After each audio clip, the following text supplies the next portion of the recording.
సానియా మిర్జా ఉంది కదా, యా బేసిక్గా స్పోర్ట్స్ టెన్నిస్ స్టార్. అయితే సానియా మిర్జా అక్కడ పాకిస్తాన్ షోయబ్ మాలిక్ని పెళ్లి చేసుకుంది. ఆ తర్వాత ఒక అబ్బాయి పుట్టిండు.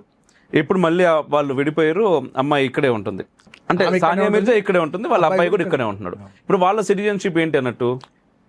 Only question is whether Sania Mirza is revoked or Indian citizenship or not. Okay, పెళ్లి చేసుకున్నంత మాత్రాన it is not ground for revocation of citizenship unless she applies for it. Okay, Sania Mirza పెళ్లి చేసుకుంది. సానియా మిర్జా పాకిస్తాన్ పోయింది ఆన్ వీసా, ప్రాపర్ వీసా.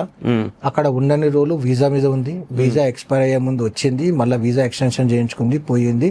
కానీ ఓన్లీ డిస్ప్యూట్ థింగ్ ఈస్ వాళ్ళ బాబుకు Indian సిటిజనా కాదా అని మీరు అడుగుతున్నారు. ఆయన పుట్టిన ప్లేస్ని బట్టి సిటిజన్షిప్ వస్తుంది. ఓకే, ఒకవేళ అక్కడ పుట్టి ఉండి ఇక్కడ పెరిగినట్టయితే పాకిస్తాన్ అవుతాడు. ఇప్పుడు ఆయన అక్రమ వలసదారుడు అవుతాడు ఇక్కడికి అబ్బాయి. ప్రాపర్ వీసా ఉంటే లీగల్, ఇల్లీగల్. Okay, right.